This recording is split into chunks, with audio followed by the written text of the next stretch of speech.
Assalamualaikum warahmatullahi wabarakatuh. Berbagai informasi dari peristiwa yang terjadi di wilayah Sumatera Selatan pagi hingga sore hari ini Senin 4 April 2022 terangkum dalam Sumeko News.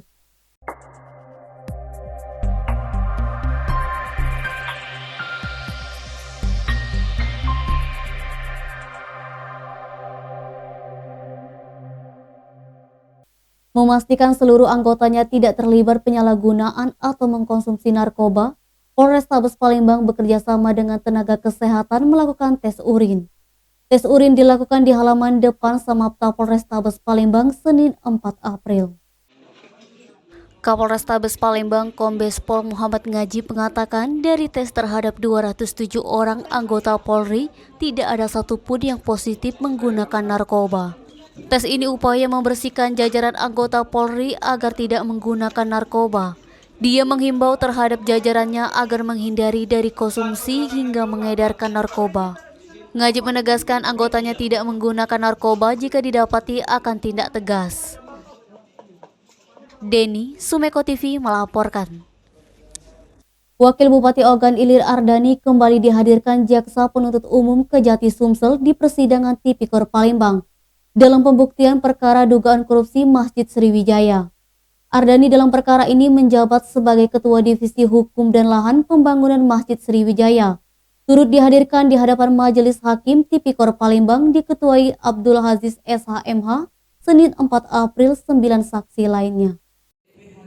9 saksi yang turut dihadirkan bersama Ardani yakni Sekwan DPRD Sumsel Ramadan Basyeban, mantan anggota DPRD MA Gantada, Richard Cahyadi, mantan Kabiro Kesra, Aminuddin ASN Dinas Pak Sumsel, lalu Ketua Yayasan Masjid Sriwijaya Zainal Burlian, Lumasia, Kepala BPN Norman, serta Edi Geribaldi.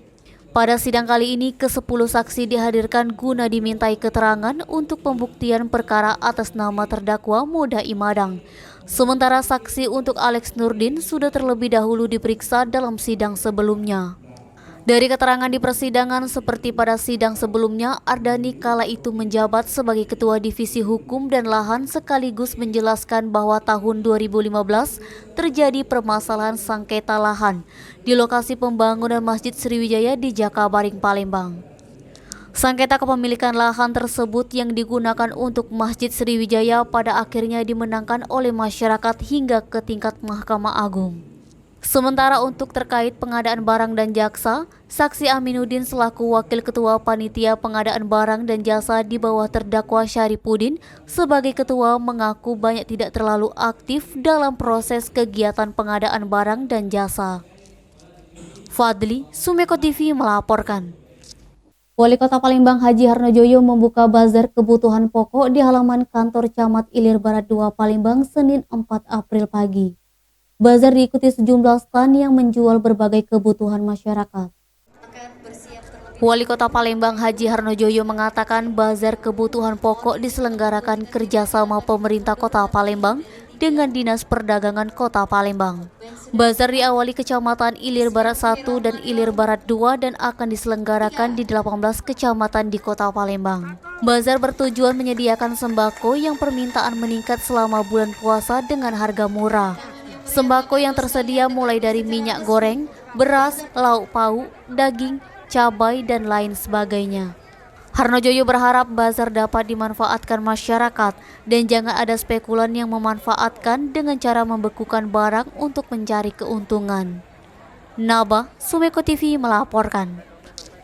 Gubernur Sumsel Hajar Manderu mendukung instruksi Presiden nomor 2 tahun 2022 tentang percepatan peningkatan penggunaan produk dalam negeri dan produk usaha mikro, usaha kecil, dan koperasi dalam rangka mensukseskan gerakan nasional Bangga Buatan Indonesia pada pelaksanaan pengadaan barang dan jasa.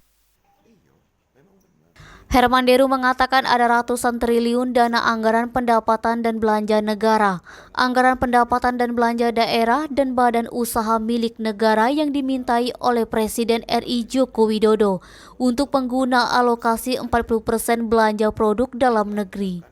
Target dari Presiden untuk anggaran APBN dan APBD masing-masing daerah sebanyak 400 triliun. Pemprov Sumsel semaksimal mungkin untuk mencapai target tersebut melalui produk dalam negeri dengan prioritas produk usaha mikro, usaha kecil, dan koperasi. Presiden RI Joko Widodo mengeluarkan Inpres pada tanggal 30 Maret yang lalu tentang pembatasan impor dalam rangka mensukseskan gerakan nasional Bangga Buatan Indonesia pada pelaksanaan pengadaan barang dan jasa. Inpres tersebut ditujukan kepada para Menteri Kabinet Indonesia Maju, Sekretaris Kabinet, Kepala Staf Kepresidenan, para Kepala Lembaga Pemerintahan Non-Kementerian, Jaksa Agung RI, Panglima Tentara Nasional Indonesia, Kepala Kepolisian Negara Republik Indonesia, para pimpinan kesekretariatan lembaga negara, para gubernur, serta para bupati atau wali kota. Edi Handoko, Sumeko TV melaporkan. Demikian Sumeko News hari ini. Jangan lupa 3M, memakai masker, menjaga jarak, dan mencuci tangan pakai sabun. Wassalamualaikum warahmatullahi wabarakatuh.